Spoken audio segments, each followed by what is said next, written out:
আসসালামু আলাইকুম। What is the everyone, welcome back to yet another video. কেমন আছেন সবাই? আশা করছি সকলেই ভালো আছেন। আল্লাহর রহমতে আমিও আলহামদুলিল্লাহ ভালো আছি।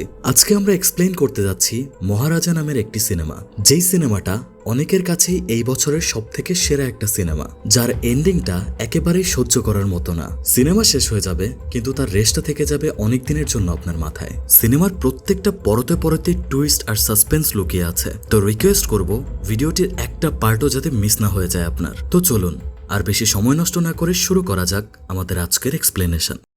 सही समय पर उसे खत्म कर देंगे। अरे शेविंग चाकू वाले।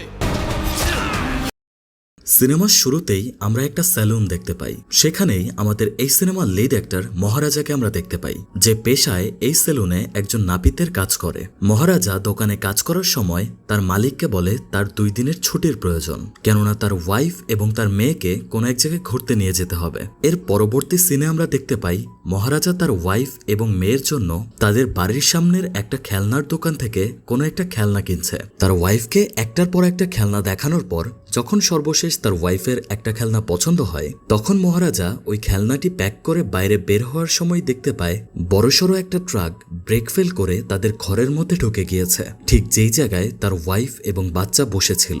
এই ঘটনায় ঘটনাস্থলেই তার ওয়াইফ মারা যায়, কিন্তু সৌভাগ্যবশত একটা ময়লার ছুরি তার বাচ্চার উপর আঁকড়ে পড়ে যায়, যার কারণে তার সন্তান ওই ঘটনাস্থলে বেঁচে যায়। এরপরেই সিন শিফট হয়ে যায় 15 বছর পর, যেখানে আমরা দেখতে পাই মহারাজার মেয়ে জ্যোতি বড় হয়ে গিয়েছে। জ্যোতি স্পোর্টসে সবার আগে ছিল, কিন্তু পড়ালেখায় একদম সবার পেছনে। স্কুলে সবসময় পরীক্ষায় সে ফেলই হতো, কিন্তু স্পোর্টসে ভালো হওয়ার কারণে একজন পিটি টিচার তাকে খুব পছন্দ করত। এরপরে বাবা মেয়ের একটা মধুর সম্পর্ক দেখানো হয়। মহারাজা সারা মাসই কঠিন পরিশ্রম করে কাজ করত, কিন্তু এর মাঝেও মাসে 1 কি 2 দিন তার মেয়েকে ঘোরানোর জন্য সে ছুটি নিত।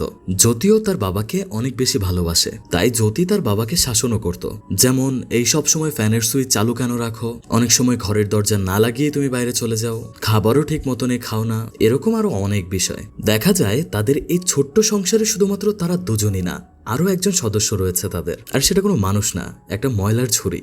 মনে আছে ছোটবেলার ওই অ্যাক্সিডেন্টে যে ঝুড়িটা জ্যোতির জীবন বাঁচিয়েছিল? তাই মহারাজা এবং জ্যোতি মিলে এই ঝুড়িটার অনেক বেশি যত্ন নিত। প্রত্যেক সপ্তাহে একবার হলেও এই ঝুড়িটাকে তারা গোসল করাতো। এরপর সিন শিফট হলে দেখা যায় স্কুলে জ্যোতির উপর একটা এলিগেশন এসেছে।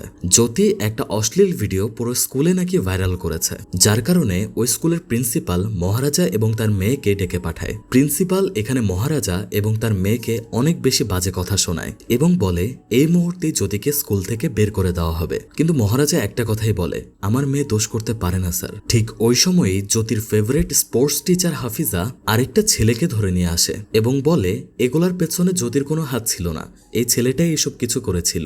যার কারণে এটা শুনে প্রিন্সিপাল অনেক বেশি রেগে যায় আর ওই ছেলেকে অনেক জোরে একটা থাপ্পড় মেরে দেয়। এরপর মহারাজা বলে, স্যার আমার মেয়ে তো কোনো দোষ করেনি, আপনি শুধু শুধু আমার মেয়েকে বকা দিলেন, তো যে অপরাধ করেছে সে শাস্তি পাবে, কিন্তু আমার মেয়ে তো কোনো অপরাধ করেনি, আমার মেয়েকে একটু সরি বলে দেন। কিন্তু প্রিন্সিপাল এরকমটা শুনে অনেক বেশি রেগে যায় আর বলে এই মুহূর্তে এখান থেকে বের হয়ে যেতে। আর প্রতি মুহূর্তেই অনেকগুলো গার্ডস এসে তাকে বের করে নিয়ে যেতে চায়, কিন্তু মহারাজা ওইখানে একটা স্টিলের পিলার ধরে দাঁড়িয়ে যায় এবং বলতে থাকে, স্যার প্লিজ আমার মেয়েকে সরি বলে দেন, আমার মেয়ে কোনো দোষই করেনি। অবস্থা খুবই এখানে খারাপ হয়ে যায়। 7-8 জন মানুষ মিলেও মহারাজাকে এখান থেকে বের করতে পারছিল না। সে পর্যায়ক্রমে একটা কথাই বলে যাচ্ছিল, স্যার আপনি সরি না বললে আমি এখান থেকে যাব না। তখন জ্যোতিও ওইখানে কান্না করে করে প্রিন্সিপালকে বলে, স্যার প্লিজ আমাকে একটাবারের জন্য সরি বলে দেন, না হয় আমার বাবা এখান থেকে যাবে না। প্রিন্সিপাল দেখতে পায় ওই পিলারটা দেয়াল ভেঙে বের হয়ে আসতেছে, আর কিছুক্ষণ দেরি করলে হয়তোবা সে এটা ভেঙেই ফেলবে। তো শেষমেশ কোনো উপায় না পেয়ে প্রিন্সিপাল এখানে সরি বলে দেয় এবং এই ম্যাটারটা এইখানেই শেষ হয়ে যায়। এরপরে দেখা যায় 10 দিন পরের ঘটনা। জ্যোতি স্পোর্টসে অনেক বেশি ভালো করায় তাকে অন্য একটা ক্যাম্পে পাঠানো হবে ভালো প্র্যাকটিস করার জন্য, আর ওই ক্যাম্পে 10 দিন তাকে কাটাতে হবে। তো যাওয়ার সময় জ্যোতি বলে যায় যে যতদিন পর্যন্ত আমি না আসি সবসময় আমাকে টাইম মতো ভিডিও কল দিবা, আর লক্ষ্মীর খবর আমাকে প্রতিদিনই তুমি জানাবা। লক্ষ্মীর খবর জানতে চাইছে। এই লক্ষ্মী কে জানেন? ওই যে ময়লার ছুরিটা, সেটাকে আদর করে তারা লক্ষ্মী বলে ডাকে। আগেই যেমনটা বললাম যে এই সাধারণ ছুরিটাকেও তারা নিজেদের সদস্য মনে করে পরিবারের। তাই যদি তার বাবার খবরও জানতে চাবে ভিডিও কলে, আর এই ছুরির খবরও জানতে চাইবে। এরপরে দেখা যায় রাতের 10টার দিকে মহারাজা তার কাজ শেষ করেছে এবং প্রতিদিনের মতোই সে তার স্কুটি নিয়ে বাসায় বাসায় ফিরেছে। আর তখনই এখান থেকে সিনটা কাট হয়। পরবর্তী সিনে দেখা যায় মহারাজা রক্তাক্ত অবস্থায় তার ফ্লোরের মধ্যে পড়ে আছে। বাসায় আসার পর তার সাথে অবশ্যই কোনো একটা কিছু ঘটেছে। এখন কি ঘটেছে, কেন ঘটেছে, এটা আমরা পরবর্তীতেই জানতে পারবো। পরবর্তী সিনে দেখা যায় একটা লোক তার দামি ফরচুনার গাড়ি নিয়ে একটা গ্যারেজে এসেছে। আর ওই গ্যারেজের ম্যানেজারকে ডেকে বলে, আমি এখানে গাড়ি ঠিক করতে দিয়েছিলাম, কিন্তু আমার গাড়ি ঠিক হওয়ার পর 300 কিলোমিটার এক্সট্রা চলেছে এবং গাড়ির মধ্যে আমার ফেভারিট একটা চশমা ছিল যেটা আমাকে একজন গিফট করেছিল। ওই চশমাটাও এখন গাড়ির মধ্যে নাই। তো অত কিছু আমি জানি না, আমার চশমা যেভাবেই হোক আমার চাই। এমনটা বলেই এই ম্যানেজারকে সে মারতে শুরু করে। ঠিক ওই সময়ই ধানা নামের একটা মেকানিক ওই গ্যারেজে প্রবেশ করে। আর ম্যানেজার ধানাকে দেখে বলে, ধানা, তুই তো ওই গাড়িটা ঠিক করেছিলি তাই না? আর তুই তো ডেলিভারি দিলি, তো স্যারের গাড়িতে থাকা চশমাটা কই? ওইটা ফেরত দে স্যারকে। তাই ম্যানেজার ওই লোককে বলে, স্যার আমি তো কিছু করিনি, ওই ধানাই যা করার করেছে, আপনি ওকে জিজ্ঞাসা করলে হয়তো বা কিছু একটা পাবেন। এরপর ওই লোকটা এই ধানাকে এসেও অনেক বেশি মারে, কিন্তু আমরা দেখতে পাই ধানার চোখে মুখে কোনো ডর ভয় নেই, উল্টা আরো রেগে যেয়ে ওই লোকের দিকে তাকিয়েছিল সে। আর এর মাধ্যমে আমরা জানতে পারি ধানা 2 দিন আগে জেল থেকে বের হয়েছে। যাই হোক, এরপর ওই দিনের রাত দেখানো হয়। রাতের বেলা ধানা ওই সানগ্লাসটা নিয়ে একটা বারে চলে যায়। সকালবেলা যে লোকটা তাকে মেরেছিল ওই লোকটার সাথে দেখা করতে, এবং ওই বাড়ি ঢোকার সাথে সাথেই ওই লোকের দিকে তাকিয়ে তার পছন্দের চশমাটা বাড়ি দিয়ে ভেঙে ফেলে। এইটা দেখে তো লোকটা অনেক বেশি রেগে যায়, কিন্তু ধানা এখানে এই লোকটাকে ইচ্ছা মতো মারে এবং এখানে মারামারি করার পর ধানা ওইখান থেকে চলে যায়। এরপর সিন শিফট হয় পরবর্তী দিন একটা পুলিশ স্টেশনে। দেখা যায় এই স্টেশনের মধ্যে একটা চোরকে মারা হচ্ছে। এই চোরের নামও হচ্ছে পুলিশ। আর দেখা যায় এই স্টেশনের মধ্যে মহারাজা এসেছে এবং এখানে থাকা ইন্সপেক্টরকে বলে যে স্যার আমার একটা এফআইআর লেখা লাগবে। পরে ইন্সপেক্টর বলে যে এফআইআর লিখবো না কি লিখবো, আগে ঘটনা শোনো তারপর বলছি। সে ইন্সপেক্টরকে শুরু থেকে ঘটনা বলে, স্যার আমার নাম হচ্ছে মহারাজা, আমি এই পাশে মনিকারণ সোসাইটিতে থাকি। আমি প্রত্যেক দিনই রাতে 10টা বাজে দোকান বন্ধ করে চলে আসি। কাল যখন আমি ঘরে আসি দেখি দরজাটা খোলাই। ঘরে ঢোকার পর পেছন থেকে কেউ আমাকে আঘাত করে। আমি সেন্সলেস হওয়ার আগে বুঝতে পারি যে এখানে 3 জন লোক ছিল। তারপর 3 জনে মিলেই আমাকে মারে এবং সর্বশেষ লক্ষ্মীকে উঠিয়ে নিয়ে চলে যায়। পুলিশ বলে যে লক্ষ্মী তোমার কি হয়, ওয়াইফ হয়, মা হয় নাকি মেয়ে হয়? মহারাজা বলে লক্ষ্মী হচ্ছে একটা ময়লার ঝুড়ি। তো এমনটা শুনে তো এখানে থাকা ইন্সপেক্টর রেগে যায়, বলে একটা ময়লার ঝুড়ির জন্য তুই কমপ্লেন্ট লেখাতে এসেছিস, এখন এখান থেকে চলে যা। কিন্তু মহারাজা কোনো কিছুতেই কোনো কিছু মানে না, তার ওই ময়লার ঝুড়িটা লাগবেই। তো ওই স্কুলের মতনই আবারও এখানে সমস্ত পুলিশেরা মহারাজাকে ধরে বাইরে নিয়ে যেতে চায়, কিন্তু মহারাজা আবারও এখানে পুলিশ স্টেশনের যে কাঠের শেলফগুলো আছে ওইটা ধরে বসে থাকে আর বলতে থাকে, আপনি যে পর্যন্ত আমার কমপ্লেন্ট লিখবেন না আমি এখান থেকে যাব না।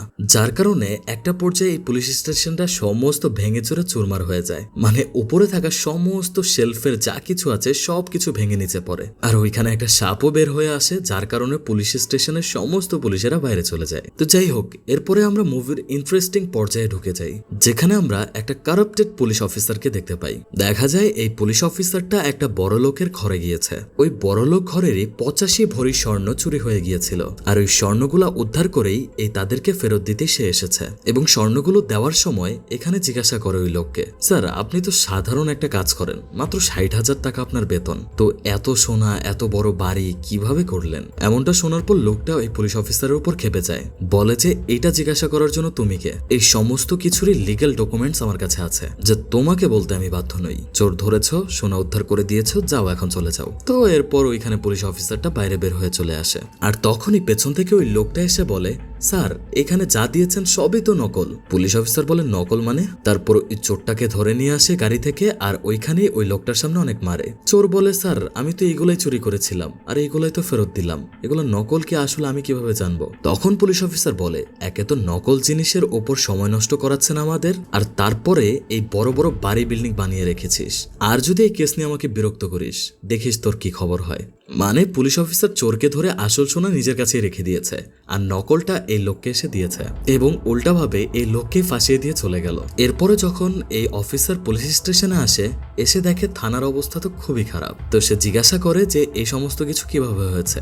তখন সমস্ত পুলিশেরাই এই মহারাজাকে দেখিয়ে দেয়। এরপর মহারাজা ওই সেম স্টোরিটাই এই পুলিশ অফিসারকেও শোনায়। তো প্রথম যে ইন্সপেক্টরকে কাহিনী শুনিয়েছিল তার নাম ছিল নাটরাজান। তো মহারাজা এখানে কি বলবে? নাটরাজানই এখানে মহারাজার গল্পটা বলতে শুরু করে। মানে নাটরাজানকে যে ঘটনাটা মহারাজা শুনিয়েছিল ছিল সেম ঘটনাটাই শোনাতে চাচ্ছিল এখানে, মানে সেম ঘটনাই। 3টা লোক ছিল, তাদের মুখে মাস্ক ছিল, তাকে মারে এবং মারার পরে তার ময়লার ছুরি নিয়ে চলে যায়। তো এমনটা শুনে এই পুলিশ অফিসারও রেগে যায় আর বলে এখনই এখান থেকে চলে যেতে, এবং মহারাজাকে গান পয়েন্টে নিয়ে বলে এখনই যা, নইলে এখনই গুলি করে দিব তোরে। এরপর মহারাজা ওইখান থেকে চলে যায়, কিন্তু থানার মধ্যে ঢুকতে না ঢুকতেই পুলিশ অফিসাররা আবারও পেছন থেকে মহারাজা চলে আসে। কিন্তু এইবার এসে সে এমন একটা কথা বলে যেটা সবাইকে নাড়িয়ে দেয়। সে বলে, স্যার যেভাবেই হোক আমার এই ময়লার ছুরিটা খুঁজে দেন আমাকে, তার জন্য আমি আপনাকে 5 লক্ষ টাকা দিব। এমন কথা শুনে তো সবার মুখে একদম হা হয়ে যায়। সবাই বুঝতে পারে না যে আসলে ওই ময়লার ছুরিতে আছেটা কি। হয়তোবা এই ময়লার ছুরিতে কোনো একটা গোপন দামি জিনিস রয়েছে, আর নয়তো এই লোকটা হয়তোবা পাগল হয়ে গিয়েছে। না হয় একটা ময়লার ছুরি খুঁজে পাওয়ার জন্য 5 লক্ষ টাকা তো কোনো পাগলেও দেবে না। এরপরে দেখা যায় পুলিশ অফিসারদের নিয়ে এখানে মহারাজা তার বাড়িতে এসেছে এবং পুলিশ অফিসাররা তাদের নিজের মতো কাজ করা শুরু করে দিয়েছে। মানে পুলিশ অফিসার মনে মনে এটাই ধরে নেয় ওই ময়লার ছুরিতে কোনো একটা দামি জিনিস তো রয়েছেই, তাই তারা তাদের ইনভেস্টিগেশন শুরু করে। তো এটা তো ছিল এক ধরনের ঘটনা। এরপর দেখা যায় অন্য একটা ঘটনা। এখানে 2 জন চোরকে দেখা যায়, একজনের নাম সেলভি আর একজনের নাম সালাম। তারা একটা বাড়িতে চুরি করার জন্য ঢুকেছে এবং এই বাড়িতে 2 জন লেডিসকে তারা হোস্টেজ করে রেখেছে। তাদেরকে বেঁধে রেখে তারা মনের মতো চুরি করে নেয়। চুরি করার পরে রান্না করে খাবারও খায় এবং হোস্টেজ থাকা মা এবং মেয়ের মধ্যে সেলভি ওই হোস্টেজ মেয়েকে ধর্ষণ অবধি করে। সালাম মেয়েদের সাথে খারাপ কাজ না করলেও এটাকে সে প্রশ্রয় দিত, মানে সেলভি যখন খারাপ কাজ করতে চাইতো তখন সে বাধাও দিত না। এরপর ওই 2 জন জীবন্ত লোকসহ এই বাড়িটা পুড়িয়ে দিয়ে চলে যায় তারা। এরপরে দেখা যায় সালামের পরিবারে তার ওয়াইফ এবং ছোট্ট একটি বাচ্চা রয়েছে। এরপর আমরা দেখতে পাই সালাম তার ছোট্ট মেয়েটাকে অনেক বেশি ভালোবাসে। এরপরে দেখা যায় এই সালামের বাড়িতেই ওই ময়লার ঝুড়িটা, যেই ঝুড়িটা মহারাজার বাড়ি থেকে চুরি হয়ে গিয়েছে। তো এখানে খুবই বড়সড় একটা রহস্য লুকিয়ে রয়েছে, যেই রহস্য জানার জন্য আপনারা শেষ পর্যন্ত অপেক্ষা করেন। এরপরে সিনেমায় ঘটনা আবারও মহারাজার স্টোরিতে চলে আসে। দেখা যায় জ্যোতি তাকে ফোন করে এবং ফোন করে লক্ষ্মীর কথা জিজ্ঞাসা করে, কিন্তু মহারাজা এখানে এই সমস্ত কিছু ইগনোর করে যায়। আর পুলিশ স্টেশনের সমস্ত পুলিশই তাকে দিয়ে বিভিন্ন কাজ করাতে থাকে এবং যখন মন চায় যেমন খুশি তাকে দিয়ে যা ইচ্ছা তা করে। পুলিশদের যা খেতে মন চায় মহারাজাকে দিয়ে তাই কিনে আনায়। অন্যদিকে মহারাজার ময়লার ছুরি খোঁজা বাদ দিয়ে পুলিশ ওই রকম দেখতে অন্য ময়লার ছুরি তারা খুঁজতে থাকে, যাতে কোনো মতনে একটা ময়লার ছুরি মহারাজাকে বুঝিয়ে দিয়ে তার কাছ থেকে টাকা খাওয়া যায়। কিন্তু পুলিশ কোনো জায়গাতেই এই টাইপের সিমিলার কোনো ময়লার ছুরি তারা খুঁজে পায় না। অন্যদিকে আবারও এই সালামের ঘটনা দেখানো হয়। সে ঠিক একইভাবে আরো একটা বাড়িতে চুরি করতে যায়, ওইখানে খাবার খায়, মানুষজনকে বন্দি করে রাখে এবং সবশেষ সমস্ত মালামাল নিয়ে ওইখান থেকে চলে আসে। এবং চুরি করে যখন বাড়িতে ফেরত আসে তখন তার ওয়াইফকে বলে যে আজকে দোকানে তেমন একটা সেল হয়নি। মানে সে এটাই বোঝায় তার ফ্যামিলিতে তার দোকান খুব ভালো একটা চলছে না। মানে সে একটা ইলেকট্রিক শপ চালাতো বাজারে। আর এরকম বলতে বলতে মেয়ের পিঠে ফার্স্ট এইড করে দেয়, কেননা মেয়ের পিঠে অনেক বড় একটা আঘাত লেগেছিল, ওইটার কারণে অনেকটা জায়গা ঝলসে গিয়েছে। এরপরে আমরা দেখতে পাই নাটরাজান কোনো একটা পুলিশ হেডকোয়ার্টারে যে একটা নাম্বারকে ট্রেস করতে বলছে।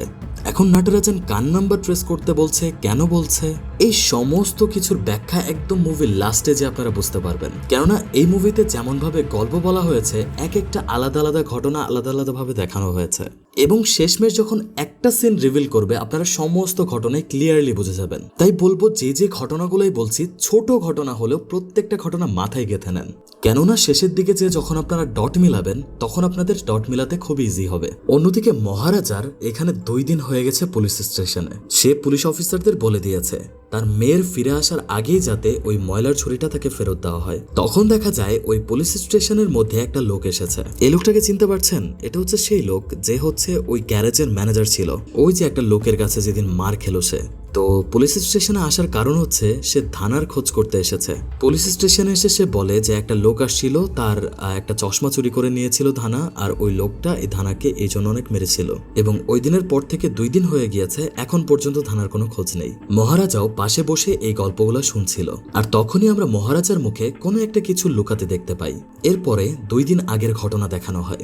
মহারাজা সেদিন মার খাওয়ার পর যখন তার জ্ঞান ফিরে তখন সে একটা কাগজ দেখতে পায়, আর কাগজটা ছিল একটা বারের বিলের কাগজ। তাই মহারাজা ওই বারে চলে যায় এবং বারে যেয়ে দেখা হয় ওই লোকটার সাথে। তো মহারাজা র্যান্ডমলি যেয়ে ওই লোকটাকে জিজ্ঞাসা করে আচ্ছা আপনারা কি ওই লোকগুলোকে চেনেন যারা আমার বাসায় গিয়ে আমাকে মেরেছে এবং পরবর্তীতে আমার লক্ষ্মীকে উঠিয়ে নিয়ে চলে গিয়েছে? আর তখন ওই লোকটা বলে কি সব আজব আজব বকছে, আরে ভাই যা তো এখান থেকে। আর এরপরে দেখা যায় ওই প্রথম দিককার সিনটা এখানে আবারও দেখানো হয়, মানে থানায় এন্ট্রি করে সানগ্লাসটা ভাঙিয়ে তারপর ওই লোকটাকে পেটায়। মানে এইখানে চলা প্রত্যেকটা মুহূর্তই মহারাজা সাইডে দাঁড়িয়ে থেকে দেখেছিল। তো ধানা যখন বার থেকে বের হয়ে চলে যাচ্ছিল তখন মহারাজা তার পিছু করে।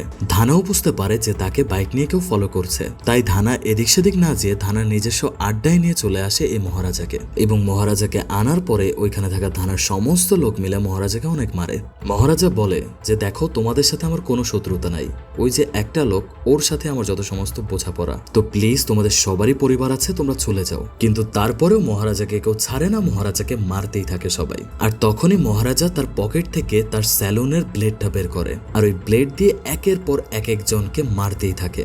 মারতে বললে ভুল হবে, মানে কাটাকাটি করা শুরু করে। শেষমেশ সবাইকে মেরে ধানাকে যখন আটকায় তখন ধানার কাছে একটা প্রশ্ন জিজ্ঞাসা করে মহারাজা, তোরা তো 3 জন ছিলি, তার মধ্যে থেকে তুই একজন, কিন্তু বাকি 2 জনকে? তখন ধানা বলে আমি তো কোনোভাবেই বলবো না, তুই যদি খুঁজতে পারিস তাহলে খুঁজে নিয়ে আয়। আর ওই 2 জনের মধ্যে একজন লোক পুলিশ স্টেশনেরই কেউ। আর এরকম কথাই কথাই ধানা মহারাজার উপর অ্যাটাক করে বসে। অ্যাটাক করে যখন সে ভেগেই যাবে ওইখান থেকে তখন মহারাজা তাকে এক কোপে তার দেহ থেকে গলাটা আলাদা করে দেয়। তো এরকম ঘটনা থেকে আমরা বুঝতে পারি যে মহারাজা হয়তোবা ওর মুখে যখন শুনেছিল যে পুলিশ স্টেশনেরই কেউ এটার সাথে জড়িত, এই কারণেই হয়তোবা মহারাজা এই পুলিশ স্টেশনে ঘোরাঘুরি করছে আর যে যা বলছে তাই করছে। এরপরের সিনে দেখা যায় পুলিশ স্টেশনের কিছু লোক একটা ওয়ার্কশপে এসেছে। এখানে এসে ওই ময়লার ছুরিটার ছবি দেখায় আর বলে যে ঠিক এরকমই আমাদের একটা ময়লার ছুরি রাখবে, একদম সেম টু সেম কি বানিয়ে দেওয়া পসিবল? ওই লোক বলে যে হ্যাঁ বানিয়ে দেওয়া যাবে, বাট 2 দিন সময় লাগবে।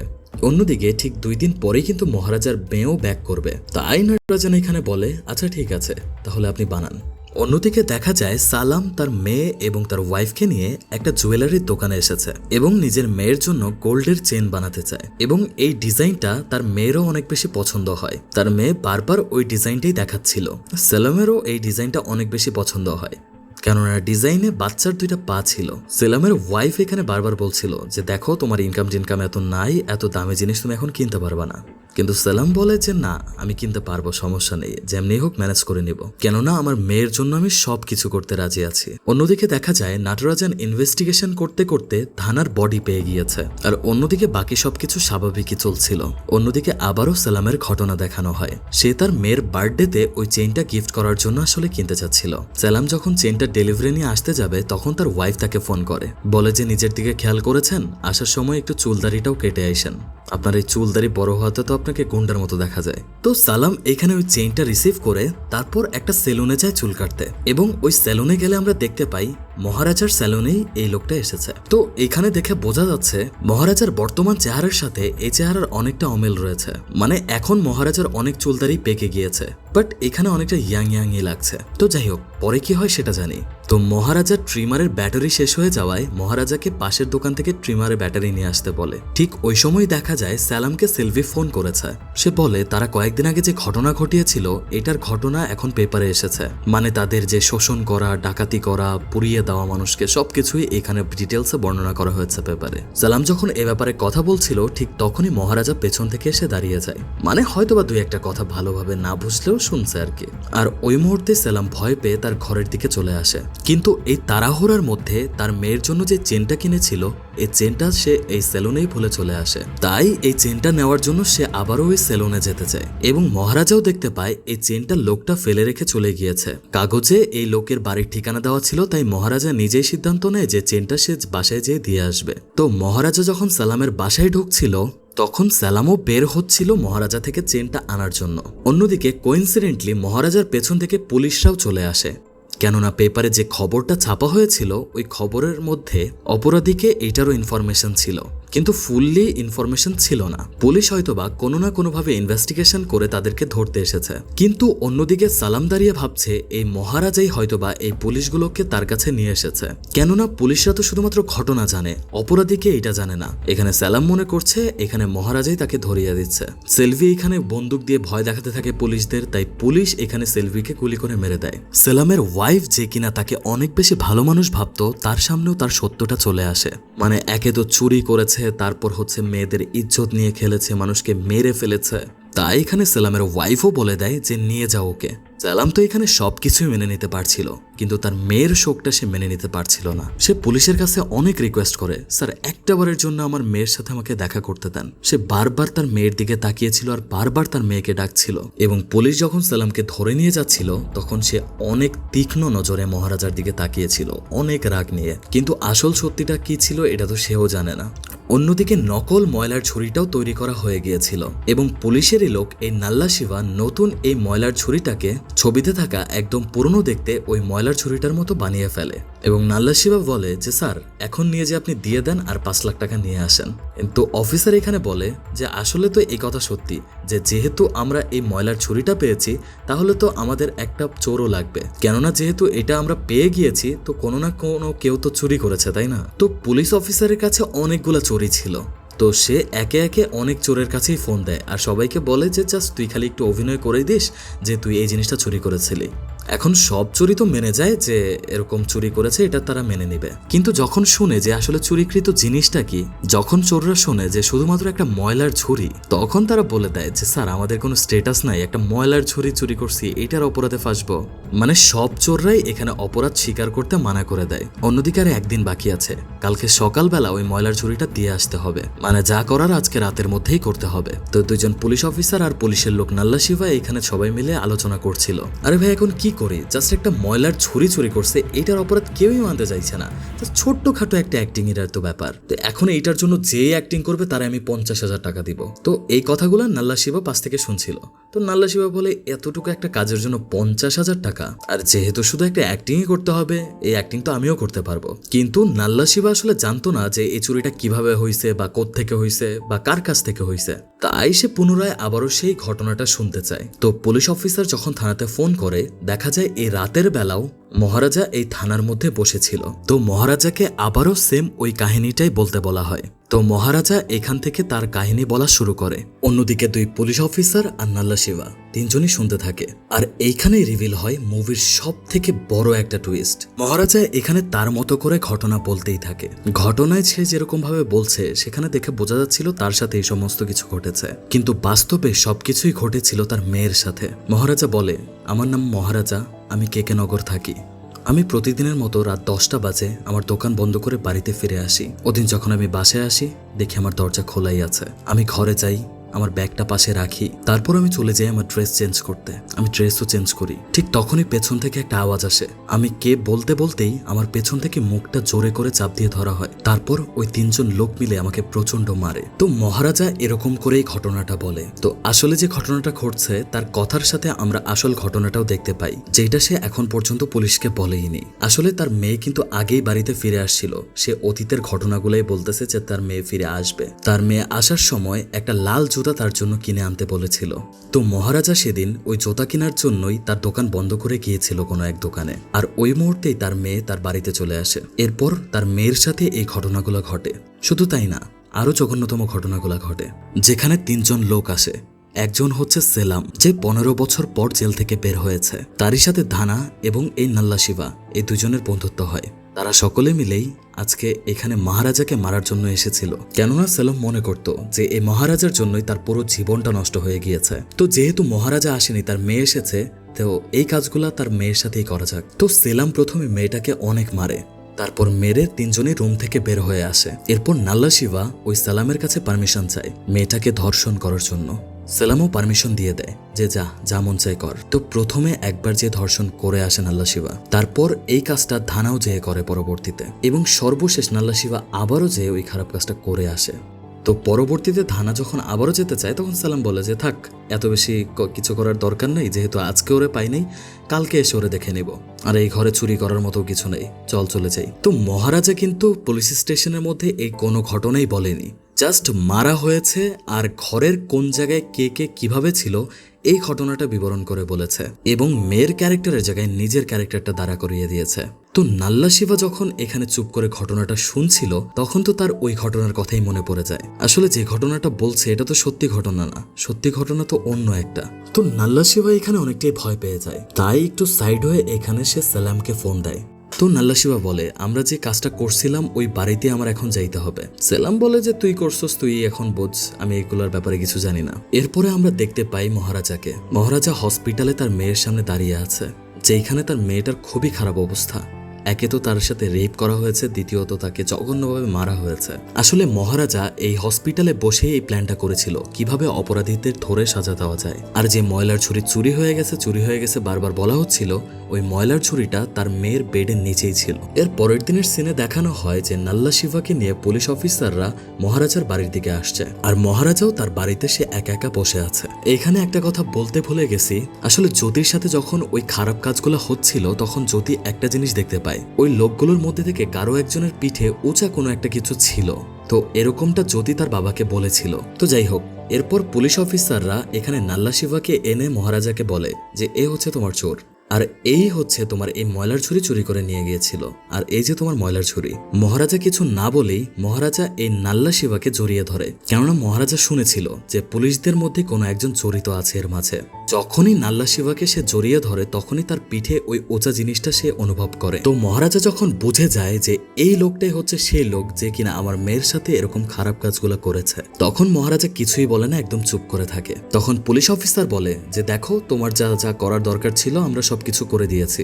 তোমার যে ময়লার ছুরি, সে ময়লার ছুরি আমরা খুঁজে বের করে দিয়েছি, আর এই ময়লার ছুরি যে চুরি করেছিল তাকেও আমরা ধরে দিয়েছি। এখন বলো এই চোরের কি করা যায়, চোরকে নিয়ে কি করলে তুমি খুশি? মহারাজা বলে স্যার ওকে ছেড়ে দেন, কিছু করতে হবে না। পুলিশ অফিসার বলে কিছু করতে হবে না মানে? অবশ্যই কিছু করতে হবে, সে তোমার ময়লার ঝুড়ি চুরি করেছে, তুমি যা শাস্তি চাও ওকে দিতে পারো। কিন্তু মহারাজা বলে স্যার মাফ করে ছেড়ে দেন। অফিসার বলে মাফ করবো কেন, সে তোমার দরজা ভাঙছে, তোমাকে মারছে, তোমার ময়লার ছুরিও চুরি করে নিয়ে গেছে, আর তুমি এটার জন্য কতগুলো টাকাও দিছো, কিছু একটা তো করতে হবে তাই না? তখন মহারাজা বলে যে ছেড়ে দেন স্যার। তখন অফিসার বলে একে ছেড়ে দিব, ও যাই করুক তার জন্য ছেড়ে দিব। তখন মহারাজা বলে স্যার ছেড়ে দেন। অফিসার বলে যাই করে থাকুক না কেন ছেড়ে দিব। তখন মহারাজা বলে স্যার ছেড়ে দেন। অফিসার রেগে যেয়ে বলে তোর মেয়ের যদি রেপ করতো তাহলেও তুই ছেড়ে দিতি। তখন আমাদের সামনে এই পুলিশের সত্যিটা রিভিল হয়। পুলিশ যখন এই ঘটনার ইনভেস্টিগেশন করা শুরু করে যে আসলে ওই ময়লার ছুরিতে কি আছে, তখন তারা এই ঘটনার পেছনের আসল সত্যিটা জানতে পারে, এবং পুলিশরা এই জিনিসটা বুঝতে পারে যে এই নাল্লা শিবাই এই সবকিছুর মধ্যে জড়িত।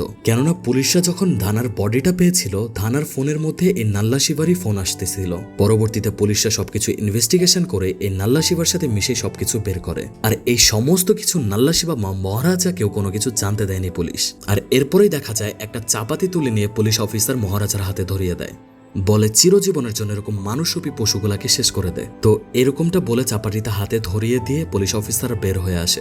এর মধ্যে থেকে এক পুলিশ অফিসার জিজ্ঞাসা করে স্যার এটা যদি কোনো প্রবলেম হয় তাহলে কি করব? তখন অফিসার বলে যে যা হবে দেখা যাবে। এরকম ঘটনা যদি নিজেদের সন্তানের সাথে ঘটতো তাহলে কি করতাম আমরা? এরকম মানুষকে তো কেটে ফেলা দরকার। এরপর মহারাজা যখন নাল্লা শিবাকে মারছিল তখন তৃতীয় ব্যক্তির নামটা সে জানতে পারে। তৃতীয় ব্যক্তির নাম হচ্ছে সেলাম, কিন্তু মহারাজা জানে না আসলে ওই লোকটা কে। তো সেলাম যেখানে যাবে সেইখানে মহারাজা আগে থেকেই চলে যায়, আর মহারাজার এখানে আসাতে সেলামের লোকদের সাথে মহারাজার আগে থেকেই ফাইট শুরু হয়ে যায়। এবং সেলাম যখন ওইখানে পৌঁছায় তখন মহারাজা দেখতে পারে দূর থেকে সেলাম আসছে, কিন্তু চেহারাটা খুব ভালোভাবে সে বুঝতে পারে না। কিন্তু মহারাজা যখন একটু সামনে এগিয়ে যায়, যখন এই সেলামের চেহারাটা সে দেখে তখন মহারাজা ঘাবড়ে নিচে পড়ে যায়। মহারাজা খালি সালামের দিকে তাকিয়েছিল এবং সালাম এসে তাকে ইচ্ছা মতনে মারা শুরু করে। মহারাজা এখানে একেবারে হতভম্ব হয়ে যায় আর মার খেতে থাকে। সেলাম বলে তোর জন্যই আমার জীবনটা নষ্ট হয়েছে, তুই আমাকে জেলে পাঠিয়েছিস, তোর জন্যই আমার মেয়ে আর বাচ্চা আমার থেকে দূরে সরে গিয়েছে, এই পৃথিবীটা আমার কাছ থেকে তুই ছিনিয়ে নিয়েছিস। এমনটা শুনে মহারাজা সেলামকে মারতে থাকে আর বড় একটা ইট উঠিয়ে সেলামের পা দুটো ভেঙে দেয়। এরপর মহারাজা সেলামকে বলে তুমি পুরোটাই ভুল ভাবছো, আমি ওই দিন পুলিশ নিয়ে যাইনি, আমার দোকানের মধ্যে তুমি একটা চেইন রেখে গিয়েছিলে, ওই চেইনটা আমি ফেরত দিতে গিয়েছিলাম, আর যেয়ে দেখে এমন এমন ঘটনা ঘটে গিয়েছে তোমাদের পরিবারের সাথে, তাই ওই দিন আমি ওইখান থেকে চলে আসি। আমার কাছে বিষয়টা খুবই খারাপ লাগে। কয়েকদিন পর যখন ওই চেইনটা আমি তোমার ওয়াইফকে দিতে চাই, দেখি সে বাসা পরিবর্তন করে ফেলেছে। একটা সময় অনেক খোঁজাখুঁজি করে তার বাসাটা আমি পাই, কিন্তু এই চেইনটা যখন তোমার ওয়াইফকে আমি দিতে যাচ্ছিলাম তখন সে এটা নিতে চায়নি। চুরির জিনিস আমি আমার মেয়ের জন্য নিতে পারবো না। আর ওই সময় সালামের বাচ্চাটা অনেক বেশি কান্না করছিল, যার কারণে মহারাজার ওয়াইফ মহারাজাকে বলে যে এই বাচ্চার জন্য কোনো একটা খেলনা আনতে। তো বেসিক্যালি মুভির প্রথমে আমরা যে সিনটা দেখেছিলাম যে মহারাজা তার বাচ্চার জন্য খেলনা কিনছে, এখানে আসলে সেলামের বাচ্চার জন্যই খেলনাটা কিনছিল। আর ওই দিনের অ্যাক্সিডেন্টের ঘটনার পর 3টা লাশ পাওয়া গিয়েছিল, একটা সেলামের ওয়াইফ, একটা মহারাজার ওয়াইফ আর একটা বাচ্চা। তো মহারাজা সেলামকে ঠিক ওই পর্যন্তই বলে যে আমি এই চেনটা ফেরত দিতে গিয়েছিলাম কিন্তু তোমার ওয়াইফ নেয়নি, আর এটা বলে ওই ঘটনায় আমার ওয়াইফ, তোমার বাচ্চা মারা গিয়েছে। এটা বলে মহারাজা যখন চলে যাচ্ছিল তখন জ্যোতি চলে আসে। জ্যোতি আসলে ওই লোকটার সাথে দেখা করতে যায় যে লোকটা তার এত বড় ক্ষতিটা করেছে। তো জ্যোতির কাছে যত সমস্ত সোনা গয়না ছিল সবকিছু এনে লোকটার কাছে সামনে রাখে। জ্যোতি বলে আপনারা আমার এই ক্ষতিটা কেন করলেন, কিন্তু আপনারা যদি মনে করেন যে এরকম ঘটনার পরে আমি ভেঙে পড়বো, এটা কোনোদিনও না। সেলাম এই সমস্ত কথা শুনে হাসছিল। তারপর জ্যোতির কাছে যত সমস্ত স্বর্ণ অলংকার ছিল সবকিছু তার মুখে ছুঁড়ে মারে, বলে যে এই টাকার জন্যই তো সবকিছু করেন, এই নেন টাকা, এগুলা বিক্রি করে যা হয় সবকিছু রেখে দিয়েন। এরকমটা বলে জ্যোতি ওইখান থেকে চলে আসতে থাকে। আর তখনই সেলাম লক্ষ্য করে ছোটবেলায় তার মেয়ের জন্য যে চেনটা সে কিনেছিল এই সোনা গয়নার মধ্যে ওই চেনটাও রয়েছে। এবং জ্যোতি যখন এই সমস্ত কিছু বলে চলে যাচ্ছিল, জ্যোতির পিঠের মধ্যে একটা আঘাতের চিহ্ন রয়েছে, যেই চিহ্নটা সালামের মেয়ে পেয়েছিল ছোটবেলায়। আর এইটা দেখে তো সালামের সব কিছু উলটপালট হয়ে যায়। মানে আসলে যে জ্যোতি তার সামনে দিয়ে হেঁটে যাচ্ছে এটা মহারাজার মেয়ে না, এইটা ছিল তার নিজ সন্তান। যেই সালাম তার মেয়েকে নিজের জীবনের থেকে ভালোবাসতো, তার মেয়ের জীবন যাতে উন্নত হয় এই কারণে চুরি ডাকাতি করত, এই মেয়ের জন্য জীবনের সব কিছু ত্যাগ করতে পারত, সেই মেয়েকে সে ধর্ষণের জন্য মানুষের কাছে তুলে দিয়েছে। সেই আপন সন্তানের সে ইজ্জতটা লুটে নিয়েছে। এই সমস্ত কিছু যখন তার চোখের সামনে ভাসছিল তখন সে হতভম্ব হয়ে যায়। পুরো দুনিয়ার আকাশটা তার মাথায় ভেঙে পড়ে। সে দুঃখে কষ্টে পেছন থেকে আমু আমু বলে চিৎকার করতে থাকে, তার মেয়ের নাম ধরে ডাকতে থাকে। জাস্ট ছোট একটা ভুল বোঝাবুঝির কারণে আরেকজনের সাথে প্রতিশোধ নিতে যে নিজের মেয়ের সাথে এত বড় অন্যায় একটা কাজ করলো সে। যে মেয়েকে এত যত্নে আদরে সে বড় করতে চেয়েছিল সেই মেয়েকে নিজের হাতে মেরে কিছু পশুদের হাতে তুলে দিয়েছিল। মহারাজা পেছন থেকে এরকম আওয়াজ শুনে মেয়েকে নিয়ে চলে যেতে বলে, আর সে সালামের কাছে যায়। তখন সালাম বলে, ও আমার মেয়ে তাই না, শুধুমাত্র আর একটা বার ওর সাথে আমরা দেখা করতে দে। আমি বলবো না যে আমি ওর বাবা, কিন্তু জাস্ট একটা বারের জন্য দেখা করতে দাও। আসলে আমু ওদিন বেঁচে গিয়েছিল ওই ডাস্টবিনটার কারণে, যে ডাস্টবিনটা আমরা এই সেলামের ঘরের মধ্যে দেখেছিলাম। তো এই ডাস্টবিনটা মহারাজার ঘরের ডাস্টবিন ছিল না, এটা ছিল সালামের ঘরেরই ডাস্টবিন। এদিকে সালাম নিজের উপর ঘৃণা, কষ্টে, যন্ত্রণায় একদম হাহাকার করতে থাকে। আর মহারাজা রেগে রেগে ওইখান থেকে চলে যায়। সালামের পায়ে আঘাত লাগার কারণে সে কোথাও যেতেও পারছিল না। হামাগুড়ি দিয়ে দিয়ে কোনো মতনের সামনে যাচ্ছিল আর আমু আমু করে চিৎকার করছিল। এবং শেষ পর্যায়ে যখন দেখলো যে আমু তাকে ছেড়ে চলেই গেল, তখন সে ছাদের পাশ থেকে হেলান দিয়ে নিচে পড়ে যায় আর নিজের জীবনটা এখানেই শেষ করে দেয়। এবং তার গায়ে থেকে যে সমস্ত রক্তগুলা বের হচ্ছিল তার মেয়ের পায়ের ছাপের মধ্যে যে সবকিছু ভরাট হচ্ছিল। আর এরই সাথে এই সিনেমাটা এখানেই শেষ হয়। আসলে এই সিনেমাটা দেখা শেষ হওয়ার পর বলার মতো কোনো কিছুই থাকে না, শুধু কেমন যেন একটা হাহাকার, কেমন যেন একটা আফসোস তৈরি হয় নিজের মধ্যে। মানে একসেপ্টই করা যায় না যে এরকম একটা এন্ডিং হলেও হতে পারে। তো যাই হোক, আজকের ভিডিওটা একটু বড় হয়ে গেছে। ভিডিওটা বড় হলেও আমি চেষ্টা করছি আপনাদেরকে ইন ডিটেলসে বোঝানোর জন্য প্রত্যেকটা বিষয়বস্তু। জানি না কতটুকু বোঝাইতে পারছি, বাট যদি ভালো লাগে আপনাদের কাছে ভিডিওতে একটা লাইক দিন, শেয়ার করেন আপনাদের ফ্রেন্ডদের সাথে, এবং চ্যানেলে যদি নতুন হন অবশ্যই সাবস্ক্রাইব করতে ভুলবেন না। So guys, that's it for today. Tata, goodbye, and I will catch you guys in the next video. Bye, আল্লাহ হাফেজ।